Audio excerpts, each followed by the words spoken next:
I got asked, first of all, to write some art songs for settings of Michael Dransfield, an Australian poet. And I found that extraordinarily difficult because the text got in the way. It was his world versus mine. I decided I would try and find a text which was remote in time and I could violate. I could do all sorts of things I wanted to do. Well, this is a lot about my attitude, I suppose, to write the voice. But, the music started to come, and it was that piece called Maninya 1, which is for voice and cello. It was going to have a Jew's harp as well, and well, anyway, it didn't. And I thought that was enough. That was just a setting based on my perception of insect patterns and so on, and which just the text came with the music. It was just phonetic sounds. It was as though, the same as if you were choosing a duration or a rhythm, a tone colour or whatever. But okay, I chose a sound, a phoneme, I suppose you might call it, in each case, and it was utter nonsense. But then it seemed to have a meaning, so I couldn't work that one out.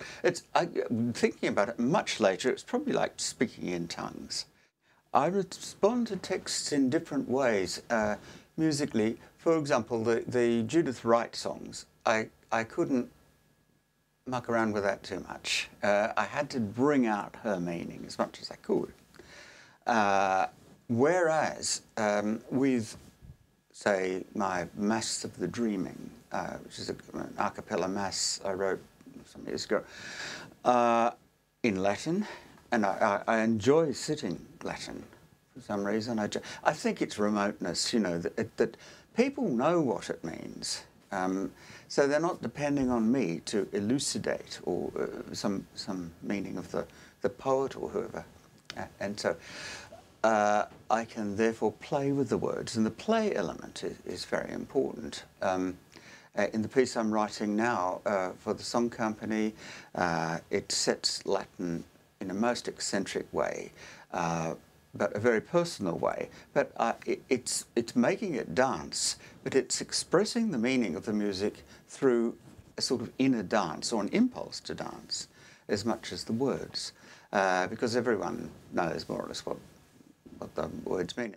If I am about to embark on a piece which is not in a remote language, which is it's something that I've got to convey the subjective meaning of the poet, I take a long time, which naturally, to choose the poetry.